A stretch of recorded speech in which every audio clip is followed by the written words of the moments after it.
عزیز سامعین محترم، حضرت ابراہیم علیہ السلام کی سیرت کے اوپر آج ہم گفتگو کریں گے۔ سے اگلا جمعہ قربانی کے فضائل ہوں گے، پھر اس کے بعد قربانی کے جو مسائل ہیں وہ ذکر کریں گے۔ اللہ تعالیٰ ہمیں سنا کے عمل کر کے آگے پہنچانے کی توفیق عطا فرمائے۔ عزیز سامعین محترم، حضرت ابراہیم علیہ السلام وہ واحد اللہ کے نبی ہیں جو اس دنیا میں تمام مذاہب کے ہاں ان کے پیشوا مانے جاتے ہیں۔ عیسائی بھی ان کو مانتے ہیں اپنے پیشوا، یہودی بھی مانتے ہیں اور مسلمان تو مانتے ہیں۔ یہ حضور صلی اللہ علیہ وآلہ وسلم کے جد امجد ہیں۔ کریم آقا صلی اللہ علیہ وآلہ وسلم کا نور انہی کی پشت میں ہی رکھا گیا۔ حضرت ابراہیم علیہ السلام آپ کا لقب ہے خلیل اللہ۔ تو اس کے بارے میں دو روایتیں آتی ہیں کہ آپ کو یہ لقب کیسے ملا۔ ایک روایت یہ ملتی ہے کہ حضرت ابراہیم علیہ السلام کے دور اقدس میں ابن کثیر کی روایت ہے کہ قحط کا سما تھا، گندم ختم ہو گئی، کھانے پینے کی کوئی چیز نہیں تھی۔ حضرت ابراہیم علیہ السلام کے ایک دوست تھے، وہ دور دراز علاقے میں رہتے، تو آپ نے کہا چلو اس کے پاس چلتے ہیں اور اس کو کہتے ہیں کہ گندم وغیرہ دے دو، چند دن نکل جائیں گے۔ جب آپ وہاں گئے، دوست نے گندم دینے سے انکار کر دیا، کہا جی میرے پاس تو کچھ نہیں ہے۔ دوست کی دوستی کا پتہ تو مشکل میں ہی لگتا ہے، ٹھیک ہے؟ تو جب مشکل وقت آئے پھر پتہ چلتا ہے کہ دوست کیا واقعی حقیقی دوست ہے یا نہیں۔ حضرت مولا علی شیر خدا فرماتے ہیں کہ دوستوں کی تعداد تو بہت زیادہ ہوتی ہے لیکن اکثر مشکل میں کم ہو جاتے ہیں، تعداد کم ان کی رہ جاتی ہیں۔ بہرکیف جب آپ اس کے پاس سے واپس آنے لگے تو رستے میں جب پہنچے تو دل میں خیال آیا کہ اگر وہ خالی بوریاں لے کے جاؤں گا تو پھر گھر والے کیا کہیں گے، یعنی فرسٹ امپریشن وہ زیادہ پریشان ہوں گے۔ تو آپ نے کہا چلو ایسے کرتے ہیں کہ وقتی طور پہ تسلی دینے کے لیے رستے میں ریت آپ نے اس کے اندر بھر لی۔ تب ریت آپ بھر کے گھر آ گئے۔ جب پہنچے تو لیٹ کافی ہو گئے تھے، تھکاوٹ تھی، تو تھکاوٹ کی وجہ سے آپ جلدی سو گئے۔ جب آپ صبح اٹھے تو دیکھا تو تازے آٹے کی روٹیاں آپ کے سامنے پکی ہوئی آ گئی۔ حضرت ابراہیم علیہ السلام نے جب دیکھا تو آپ بڑا حیران ہوئے، کہا کہ یہ آٹے کی روٹیاں، تازہ آٹا کہاں سے آ گئی؟ تو آپ کی بیوی کہنے لگی کہ حضرت وہ جو آپ اپنے دوست کے پاس گئے تھے تو اسی دوست نے جو آپ کو آٹا دیا ہے وہیں سے آٹا نکال کے گوندھ کے روٹیاں بنا کے لے کے آئے ہیں۔ حضرت ابراہیم علیہ السلام ایک لمحے کے لیے خاموش ہو گئے، کہا اس بیلی نے تو واپس بھیج دیا تھا، لگتا ہے پھر یہ اس بیلی کا کام ہوگا، اس خلیل کا کام ہوگا، اللہ کا یہ فضل ہوگا۔ اب آپ نے کہا کہ وہ نہیں تو وہ یار ہوگا، وہ بیلی ہے، وہ دوست ہے، وہ خلیل ہے۔ تو جب آپ نے اللہ تبارک و تعالیٰ کو کی طرف خلیل یعنی دوست کی نسبت کی تو اللہ تعالیٰ نے بھی جبریل علیہ السلام کو بھیج کے کہا کہ اے ابراہیم اگر تو ہمیں اپنا خلیل سمجھتا ہے تو ہم بھی تمہیں اپنا خلیل بنا لیتے ہیں، ہم بھی تجھے اپنا دوست بنا لیتے ہیں۔ اچھا، دوسری روایت تفسیر نعیمی کے حوالے سے ہے کہ روایات میں آتا ہے کہ جب ہجرت کے بعد وہ ساری آزمائشوں سے آپ مکمل ہو کر کے گزر کے واپس آ گئے۔ آزمائشیں زندگی میں بہت ساری تھیں۔ پہلے آپ کے یہاں اولاد بڑی لیٹ ہوئی، اور جب اولاد ہوئی تو بیٹا ابھی وہ چڑھتی جوانی میں قدم ہی رکھنے لگا تھا کہ خواب آنا شروع ہو گیا کہ بیٹے کو ذبح کر رہے ہیں۔ اب آپ کو پتہ ہے کہ اولاد اگر آخری عمر میں ملے تو بندے کو اور بھی زیادہ اس سے محبت ہو جاتی ہے۔ تو پھر وہ بیٹے کو کے بارے میں حکم دیا، بیوی بیٹے کو وہ بے آب و گیا میدان میں چھوڑ کے آ جائیں جہاں اس وقت مکہ شریف موجود ہے، جہاں وہ زمزم ہے۔ تو بیوی اور بچے کو چھوڑ کے آگے پتہ نہیں وہاں درندے تھے کیا تھا، بالکل اللہ تعالیٰ پہ یقین کرتے ہوئے، یقین کامل کرتے ہوئے چھوڑ کے آگے رب نے کہا ہے اس آزمائش سے نکلے۔ یعنی اس سے پہلے بھی آزمائش یہ تھی کہ آپ کو نمرود بادشاہ نے وہ آگ میں پھینک دیا، اور وہ جو آگ میں پھینکا گیا، آج بھی آپ اگر آپ کو ترکی جانے کا موقع ملے تو وہاں پہ وہ جگہ ابھی بھی موجود ہے۔ وہ ایک دعوت اسلامی کے عالم ہیں، تو وہ جب وہاں ادھر گئے تو انہوں نے مکمل وہ ویڈیو بنائی ہوئی ہے، میں نے خود وہ دیکھی، جس کے اندر یہ ہے کہ وہ ابھی بھی وہ جو مینار بنے ہیں پلر تقریباً وہ کئی سو فٹ کی بلندی کے اوپر ہے، ان کے ساتھ ایک جیسے منجنیق کے ساتھ آپ کو پھینکا گیا، یعنی دوسرے معنوں میں ان کے ساتھ باندھ کے وہ جو گلیل ہوتی اس طرح آپ کو پھینکا گیا، 1 مہینے تک آگ کو جلایا گیا، پورے ملک کے جتنے بھی لوگ تھے انہوں نے آگ کو جلایا، اتنی تیز وہ 1 مہینے تک آگ جلتی رہی کہ اس کے اوپر سے بھی کوئی پرندہ گزرتا تو وہ بھی بھن کے نیچے آ جاتا۔ لیکن حضرت ابراہیم علیہ السلام یقین تھا اللہ کی ذات پہ، بارکیف آپ آزمائشوں سے جب واپس نکلے، اس کو آگے بیان کرتے ہیں، جب آزمائشوں سے واپس نکلے تو خلیل اللہ کا لقب کیسے ملا؟ تو آپ کے پاس اللہ تعالیٰ نے اتنا کرم فرمایا، اتنی گائیں بھینسیں بکریاں تھیں کہ 5000 وہ جو حفاظت کرنے والے کتے تھے وہ اس ریوڑ کے لیے آپ نے رکھے ہوئے تھے، اور اتنی دولت کی فراوانی تھی کہ ان ہر کتے کے گلے میں سونے کا پٹا تھا۔ اچھا، حضرت ابراہیم علیہ السلام ایک دفعہ آپ اپنے جانوروں کی دیکھ بھال کرنے کے لیے دیکھنے کے لیے باہر گئے تو دیکھے کہ غار سے اللہ کے ذکر کی آواز آ رہی۔ حضرت ابراہیم علیہ السلام جب اپنے خلیل کا ذکر ہو، اللہ کا ذکر ہو تو پھر انسان کا دل مچل جاتا ہے، تو اللہ تبارک و تعالیٰ کا نام اتنا اچھا لگا تو وہ فرشتہ تو انسانی شکل میں آ کے وہاں پہ وہ اللہ کا ذکر کر رہا تھا۔ حضرت ابراہیم علیہ السلام اس کے پاس گئے، جا کے آپ بیٹھ گئے اور اللہ کا ذکر سننا شروع کر دیا۔ اچھا، وہ ذکر کرتا رہا، جب وہ خاموش ہوا تو آپ نے کہا یار ذکر کرو۔ اس نے کہا پہلے تو اپنی مرضی سے کر رہا ہوں، اب آپ کی مرضی سے ذکر کروں گا تو آپ کیا دو گے؟ حضرت ابراہیم علیہ السلام نے کہا کہ یہ جو جتنی بھی میری بکریاں ہیں نا ساری تمہیں دے دوں گا، جاؤ ساری بکریاں تمہیں دی، میرے رب کا ذکر سنا۔ اچھا، اس نے پھر ذکر کرنا شروع کیا، ذکر کرتے کرتے جب وہ خاموش ہو گیا تو آپ نے کہا کہ جی دوبارہ ذکر کرو۔ کہا کہ اب کیا دو گے؟ آپ نے کہا اونٹ سارے تمہیں دے دیے۔ پھر وہ ذکر کرتے کرتے خاموش ہوا، جی اس نے کہا پھر اب کیا دو گے؟ آپ نے کہا کہ یہ گائے بھی تم لے لو۔ پھر ذکر کرتے کرتے خاموش ہوا، آپ نے کہا ساری جائیداد تمہیں دے دی۔ پھر ذکر کرتا رہا، آپ سنتے رہے اور مچلتے رہے اور آنکھوں سے آنسو بہاتے رہے کہ میرے رب کا ذکر ہو رہا ہے، اور پھر وہ ذکر کرتے کرتے خاموش ہو گیا۔ آپ نے فرمایا اب خاموش کیوں ہو گئے؟ کہا اب کیا دو گے؟ دولت جائیداد سب کچھ ختم ہو گیا، اب کیا دو گے؟ حضرت ابراہیم علیہ السلام نے کہا کہ اب تو مجھے ہی اپنے پاس رکھ لے، میں تیرا غلام بن جاتا ہوں لیکن میرے رب کا ذکر مجھے سناتا رہے۔ جب آپ کی یہ کیفیت دیکھی کہ یہ اتنا زیادہ آپ کے اندر جو جذبہ ہے، تو تب فرشتے نے کہا کہ آپ اللہ تبارک و تعالیٰ کے خلیل ہیں، اور اس دن سے آپ کو خلیل اللہ کا لقب مل گیا۔ خلیل کا مطلب دوست ہوتا ہے، کہ آپ واقعی اللہ تعالیٰ کے خلیل اور دوست ہیں، تو اس کے بعد آپ کا لقب خلیل اللہ پڑ گیا۔ عزیز سامعین محترم، اللہ تبارک و تعالیٰ سے وہ اللہ کی محبت رہا کرو، اللہ سے محبت کرو۔ ہم دنیا سے محبت کرتے ہیں، دنیا والوں سے محبت کرتے ہیں، لیکن کیا جتنے افراد یہاں بیٹھے کبھی آپ نے یہ ذہن میں یہ ذہن بنایا کہ میں اللہ سے محبت کرتا ہوں؟ کبھی کر کے دیکھیں آپ۔ ہاں، باپ بہن بھائی رشتے داروں سے محبت بجا ہے، یہ بھی محبت الہی کا ہی ایک ذریعہ ہے، لیکن کبھی ڈائریکٹ یہ کہا کریں کہ یا اللہ میں تجھ سے محبت کرتا ہوں۔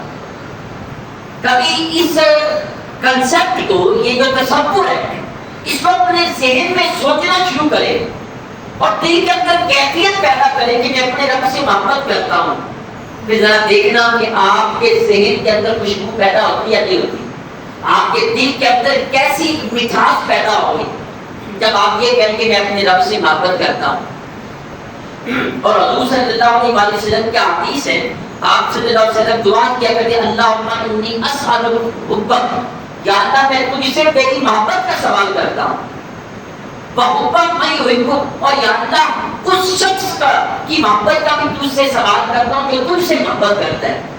یا اللہ میں تجھ سے بھی محبت کرتا ہوں، تیرے پیاروں سے بھی محبت کرتا ہوں، والعمل الذی یبلغنی حبک، اور یا اللہ وہ کام، ہر وہ کام جو مجھے تیری محبت تک پہنچا دے، میں اس کام کا بھی تجھ سے سوال کرتا ہوں۔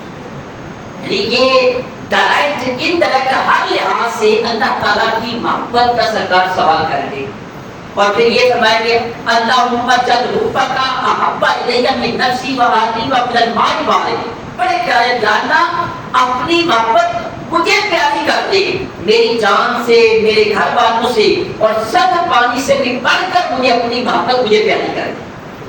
یعنی اللہ تعالیٰ سے اللہ کی محبت کا سوال کرنا چاہیے۔ اور یاد رکھیے جب بندہ اللہ سے اللہ کی محبت کا سوال کرتا ہے پھر اللہ تعالیٰ بھی کرم فرماتا ہے۔ وہ حدیث میں آتا ہے کہ ایک شخص کہیں کسی بندے کو ملنے کے لیے جا رہا تھا تو رستے میں ایک فرشتہ انسانی شکل میں کھڑا ہو گیا۔ اس نے پوچھا کہ کہاں جا رہے ہو؟ کہا کہ وہ فلاں جو گاؤں ہے بستی وہاں ایک بندے کو ملنے جا رہا ہوں۔ تو اس نے پوچھا کس لیے جا رہے ہو؟ تمہاری غرض مقصد کیا ہے؟ کیا کوئی دنیاوی معاملہ ہے یا کوئی کاروباری لین دین ہے؟ کس لیے جا رہے ہو؟ کہا میں اس بندے سے محبت صرف اللہ کے لیے کرتا ہوں، صرف اللہ کی رضا سے ملنے کے لیے جا رہا ہوں۔ آپ یہاں رک کے میں آپ سے عرض کروں، ہم یہاں سے مثلا آستانہ عالیہ پہ جاتے، وہ دور دور آستانے ہیں، وہاں ملنے کے لیے کس لیے جاتے ہیں؟ اس لیے جاتے ہیں کہ وہ اللہ کے بندے، وہ حضور علیہ السلام کی آل اولاد ہیں، کریم آقا علیہ السلام کے وہ بچے ہیں، ہم ان سے ملنے جاتے ہیں کہ یہ سرکار کی اولاد ہے اور یہ اللہ کے نیک بندے ہیں، اللہ کی رضا کے لیے ہم ان سے محبت کرتے ہیں۔ اب یہاں رک کے سوچے، فرشتے نے پوچھا کس لیے جا رہے ہیں؟ اس نے کہا صرف اللہ تعالیٰ کی رضا کے لیے میں اس سے محبت کرتا ہوں۔ تو فرشتے نے کہا یار سن لو، اگر تم اس سے محبت کرتے ہو تو یہ اللہ تعالیٰ کی طرف سے اعلان ہے کہ اللہ بھی تم سے محبت کرتا ہے۔ یعنی کبھی اس کنسپٹ کو سوچے تو حضور صلی اللہ علیہ وسلم کے زمانے اقدس میں صحابی رسول کرسی پہ سلام کے بنا کے سرکار نے جنگ پہ بھیجا، تو جب وہ واپس آئے تو صحابہ کرام نے شکایت کی کہ حضور جب بھی یہ نماز نہیں پڑھاتے تھے تو ہر دوسری رکعت میں قل هو اللہ احد پڑھتے، سورہ اخلاص پڑھتے تھے۔ اب پتہ نہیں کیوں یہ پڑھتے رہتے تھے اور کوئی سورت پڑھتے نہیں تھے، جب بھی دیکھو ہر نماز میں سورہ اخلاص وہی پڑھتے رہتے۔ حضور صلی اللہ علیہ وسلم نے جب پوچھا کہ اس کی وجہ کیا ہے، اس نے کہا کہ یا رسول اللہ صلی اللہ علیہ وسلم یہ جو سورہ اخلاص ہے اس میں رحمان کی صفتیں بیان کی گئی، قل هو اللہ احد، وہی اللہ ہے، اللہ الصمد، اللہ بے نیاز ہے، وہ کسی کا محتاج نہیں ہے، وہ بے نیاز ہے، لم یلد ولم یولد ولم یکن لہ کفوا احد۔ تو اللہ کی صفتیں بیان کی گئی ہیں، اس لیے مجھے اس صورت سے پیار ہے۔ تو حضور صاحب السلام نے میں اخبروا ان اللہ یحبہ، فرمایا صحابہ اس کو جا کے خبر دے دو اللہ بھی سے پیار کرتا ہے۔ یہ اگر سورہ توحید سے پیار کرتا ہے، اللہ سے پیار کرتا ہے تو اللہ بھی سے پیار کرتا ہے۔ اچھا یار ذرا غور کریں، اگر ایک صورت سے بندہ پیار کرے تو اللہ پیار کرنا شروع کر دے، تو اگر بندہ پورے قرآن سے پیار کرے اور یہاں بات ختم نہ کرے، اگر اس سے بھی پیار کرے جس کے اوپر پورا قرآن نازل کیا گیا، بتائیں پھر اللہ پیار نہیں کرے گا؟ میرا مالک ضرور پیار کرے۔ پھر عزیز سامعین محترم، حضرت ابراہیم علیہ السلام کی یہ جو کیفیت تھی حق الیقین، یعنی اللہ کی ذات میں پورا یقین کرنا، یہ کمال تھا۔ حضرت شیخ عبد القادر جیلانی رحمۃ اللہ علیہ یا میرے پیر رحمۃ اللہ علیہ آپ سے جب پوچھا کرتے کہ بندہ مومن کیسا ہونا چاہیے، فرماتے ہیں کہ اس کے اندر لیما کیفا، یہ کیفیت نہیں ہونی چاہیے، کیوں اور کیسے، یہ سوال کبھی نہ کرے۔ مالک نے جو کہہ دیا اس کے اوپر کہ کبھی سوال نہ کریں یہ کیوں کرنا ہے، کیسے کرنا ہے۔ بس جب رب نے کہہ دیا نماز پڑھنی ہے بس پڑھنی ہے، ان حالات میں پڑھنی ہے، ہر حالت میں پڑھنی ہے۔ اب دنیا کے کاروبار سارے معاملات ایک طرف اپنے رب کے حضور جھک جائے، جب تمہارے اندر یہ کیفیت ہو جائے کہ تم کیوں اور کیسے کے لفظ نکال دو، یعنی سوال ختم کر دو اور صرف اللہ کی رضا پہ راضی ہو کہ مالک نے حکم دیا ہے، فرماتے ہیں انسان پھر حقیقتاً بندہ مومن بن جاتا ہے۔ اور میں آپ سے عرض کروں، ہمارے یہاں تو 11 میرے پیر کو صرف 2 دیگوں کا نام رکھا گیا ہے نا، جب وہ 11 میں دودھ نہ ملے جو کہتے ہیں یہ 11 کا رہتے، بھائی کبھی ان کو پڑھ کے دیکھیں بندہ مومن کی تعریف کیا کی ہے۔ اصل توحیدی بندہ بنتا ہی کب ہے جب کیوں کیسے یہ سارے سوالات ختم کرتے ہو، اللہ کی رضا پہ راضی ہو جائے، پھر وہ بنتا ہے۔ عزیز سامعین محترم، حضور صلی اللہ علیہ وسلم کی حدیث کو بھی دیکھیں تو انسان کے اندر یقین پیدا کرنے کے لیے یہ کیوں اور کیسے کی کیفیات کو ختم کرنے کی طرف رغبت دلائی گئی۔ حضور صلی اللہ علیہ وسلم فرماتے ہیں لا یؤمن احدکم حتی یکون ہواہ تبعا لما جئت به، فرمایا کہ بندہ اس وقت تک کامل مومن نہیں بن سکتا جب تک اس کی خواہشات میرے لائے ہوئے دین کے تابع نہیں ہو جاتی۔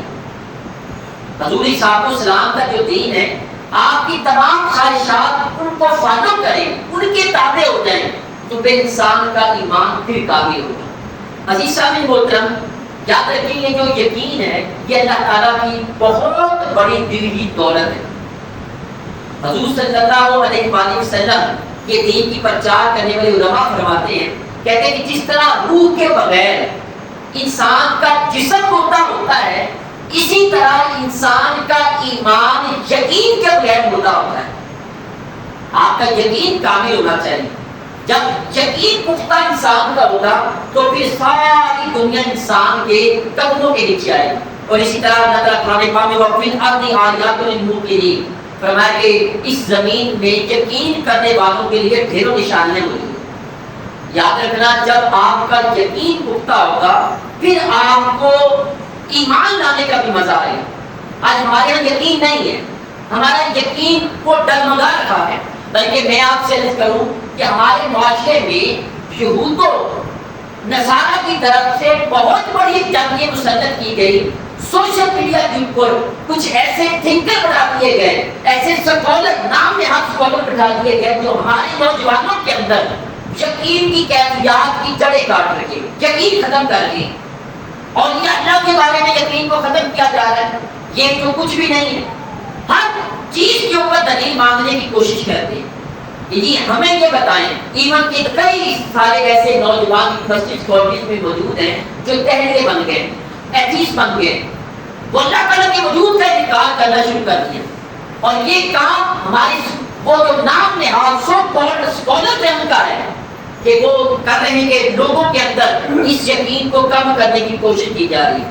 یاد رکھیں، آپ ایک کو پکڑے مضبوطی سے پکڑے، اپنا یقین متزلزل نہ ہونے دیں۔ یقین آپ کا کامل یا پیر کامل، یقین کامل ہوتا ہے۔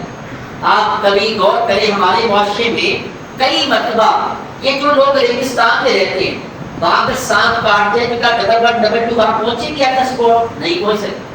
ان لوگوں کا یقین ہے، کیا یقین ہے؟ اگر وہ تھوک بسم اللہ پڑھ کے لگائیں گے ان کو آرام آ جائے گا، یقین ہے ان کا۔ اگر وہ راکھ کی پڑیا ہے، جس کو سوا کی پڑیا کہتے ہیں، اگر وہ بندہ کھا لے یقین کے ساتھ، انسان کے کینسر بھی ٹھیک ہو سکتا ہے۔ کبھی یقین ہمارے اندر پختہ ہو جائے تو پھر سب کچھ مل جاتا ہے۔ وہ بادشاہ تھا نا عالمگیر، تو یہ بڑا جہاں دیدہ دور دیش کے بادشاہ تھا، بڑا اللہ والا تھا اور اللہ والوں سے بڑا پیار کرنے والا تھا۔ دیکھیں جب انسان کو یقین ہو جائے کہ اللہ تبارک و تعالیٰ ہی سب کچھ ہے، تو یہ جو سب کچھ ہے انسان کو کچھ بھی نہیں لگتا ہے۔ میں آپ سے کروں، جب بندے کو یہ یقین ہوتا ہے اللہ ہی سب کچھ ہے، تو یہ جو سب کچھ ہے ہمارے گرد و نواح دنیا یہ کچھ بھی نہیں رہ جاتا۔ تو عالمگیر کے پاس ایک شخص آیا، تو اس نے اپنا روپ بدلا ہوا تھا، تو بہلویا تھا، تو آپ کے سامنے آ کے اس نے جب اپنا یہ انداز بنایا تو آپ اس کو پہچان نہ پائے، تو اس نے کہا کہ میں تو بہلویا ہوں۔ تو عالمگیر جو بادشاہ تھا بڑا سمجھدار تھا، بڑا جہاں دیدہ تھا، اس کو پہلی مطلب ایسے ہوگا کہ کوئی بندہ ان کو ڈاچ کر کے کہتے اچھا کہا کہ دوبارہ میں تم سے یہ دھوکہ نہیں کھاؤں گا۔ اس نے کہا کہ بادشاہ سلامت، اگر دوبارہ میں بھیس بدل کے آیا اور آپ کو میں نے ٹریپ کر لیا اور آپ کو دھوکہ میں نے دے دیا پھر کیا؟ کہا میں منہ مانگا انعام دوں گا۔ کہا چلو ٹھیک ہے۔ اچھا وقت گزرتا چلا گیا، کافی عرصے بعد ایسے ہوا کہ وہ عالمگیر بادشاہ کو پتا چلا جو فلاں علاقہ ہے وہاں پہ ایک اللہ کا نیک بندہ ہے اور بڑا ہی اللہ والا ہے، حتیٰ کہ اس کے وزیر مشیر بالکل نواح کے لوگ بھی اس کی زیارت کے لیے جاتے تھے، اور یہ بھی اولیاء اللہ سے بڑی عقیدت اور محبت رکھتا تھا۔ اچھا اس نے بھی پروگرام بنایا کہ میں بھی وہاں جاؤں گا۔ جب یہ وہاں گیا تو جا کے دیکھا کہ وہ جو اللہ کا نیک بندہ کو اس طرح سر نیچے جھکائے بس اللہ اللہ کر رہا تھا، لوگ اس کی زیارت کے لیے جا رہے ہیں۔ تو عالمگیر بادشاہ جا کے وہاں جب گیا تو اس نے سر اٹھا کے دیکھا، التفات ہی نہیں کیا، توجہ نہیں کی ان کی طرف۔ بادشاہ نے جا کے کہا السلام علیکم، وہ بالکل سر جھکائے بیٹھا تھا۔ جب تیسری مرتبہ السلام علیکم کہا تو اس نے کہا وعلیکم السلام، اس طرح سر اٹھایا۔ بادشاہ نے بڑے ادب سے سلام کیا تو وہ نہ فوراً بیٹھا تھا، کھڑا ہو گیا. اس نے کھڑے ہو کے کہا کہ بادشاہ سلام، تجھے پہچانا ہے؟ کہا نہیں. کہا کہ میں وہی بہروپیہ ہوں، میں کوئی بلی شری نہیں ہوں، کوئی پیر ویر نہیں ہوں، میں تو وہی بہروپیہ ہوں جو یہاں آپ روپ بدل کے بیٹھا ہوں صرف آپ کو دھوکہ دینے کے لیے. میں نے چیلنج کیا تھا نا کہ میں آپ کو ضرور روپ بدل کے آؤں گا، مجھے پہچان نہیں پائیں گے، اور آپ نے میرا چیلنج قبول کیا تھا، کہا کہ میں پہچانوں گا. بادشاہ دیکھ کے حیران رہ گیا. اب عالمگیر بادشاہ اگلی بات جو سب کو بتانا چاہتا ہوں. بادشاہ عالمگیر نے جب یہ دیکھا کہا کہ بتاؤ اب کیا لینا چاہتے ہو مجھ سے؟ میں نے تمہیں کہا تھا کہ منہ مانگا انعام ہوتا، بتاؤ کیا لینا چاہتے ہو؟ تو اس بہروپی نے کہا کہ اب تم مجھے دے کیا سکتے ہو؟ کہا بادشاہ اب تم مجھے دے کیا سکتے ہو؟ کہا کیا مطلب؟ کہا جس کی بارگاہ میں دوست بن کے اور روپ بدل کے بیٹھا ہوں، اس نے اتنا کرم فرمایا کہ وقت کا بادشاہ لا کے میرے قدموں میں کھڑا کر دیا. ابھی میں بھیڑ بدل کے بیٹھا ہوں، حقیقت میں نہیں بیٹھا ہوں. اب میں حقیقت سے آشکار ہو چکا ہوں، اب میں روح بدل کے بیٹھا ہوں تو وقت کا بادشاہ میرے قدموں میں آ گیا ہے. اگر میں صحیح انداز میں اس کا ہو جاؤں گا پھر کیا کمال ہوگا. اب اس نے چیخ ماری جنگلوں کی طرف دوڑ. لیکن یقین اپنا کامل کرے اللہ کی ذات کے اوپر، ہمارا یقین کامل نہیں ہے. تو حضرت ابراہیم علیہ السلام کی زندگی میں دیکھا جائے تو آپ کا یقین کامل تھا، لیکن جب آپ کو آگ میں پھینکنے لگے اس وقت بڑی کمال کی گفتگو ہوئی. پوری دنیا نے اللہ تعالیٰ کی بارگاہ میں جا کے کہا کہ یا اللہ تیری اس زمین کے اوپر صرف ایک تیرا نام لینے والا ابراہیم ہے. اگر ابراہیم علیہ السلام آگ میں جل گئے تو تیرا نام لینے کا کوئی نہیں رہے گا. تو مالک کرم فرما ابراہیم علیہ السلام کو آگ سے بچا لے، ہم مدد کرنا چاہتے ہیں. اللہ تعالیٰ نے فرمایا کہ جاؤ، ساری دنیا کو اجازت ہے، فرشتوں کو بھی اجازت ہے، جاؤ چلے جاؤ جا کے ابراہیم علیہ السلام کی مدد کرو. اگر وہ مدد چاہتے ہیں تو ان کی مدد کرو، میں تمہیں اجازت دیتا ہوں. اب عزیز ثابت ہوتا ساری دنیا کے جو انسان ہیں جنات ہیں وہ سارے ابراہیم علیہ السلام کی بارگاہ میں پہنچے. یہاں لفظ ہے جا کے انہوں نے اللہ تعالیٰ کی بارگاہ میں جب یہ بھی کہا کہ ہم اس کی مدد کرنا چاہتے ہیں تو اللہ تعالیٰ نے فرمایا کہ جاؤ چلے جاؤ جا کے ابراہیم سے پوچھ لو. اب حضرت ابراہیم علیہ السلام کی بارگاہ میں گئے، ساری مخلوقات حتیٰ کہ پہاڑ، فضائیں، ہوائیں، فرشتے ہر ایک نے جا کے کہا کہ ہم آپ کی مدد کرنا چاہتے ہیں. تو حضرت ابراہیم علیہ السلام نے فرمایا مجھے تمہاری مدد کی ضرورت نہیں، اور میں کہ جس کا خلیل ہوں، جس کا دوست ہوں وہ خود ہی میرا خیال کرے گا. کہا اللہ کی بارگاہ میں عرض کرے. تو مفہوم یہ ہے کہا بارگاہ اللہ کی بارگاہ میں کیوں عرض کروں؟ جو دوست ہوتا ہے اس کو خود پتا کہ اس کا دوست کس حالت میں. یہ یقین تھا آپ کا. اب حضرت ابراہیم علیہ السلام کو آپ پھینک دیا گیا، اور یہ جب آگ میں پھینکا گیا تو اتنی سخت کی آگ تھی.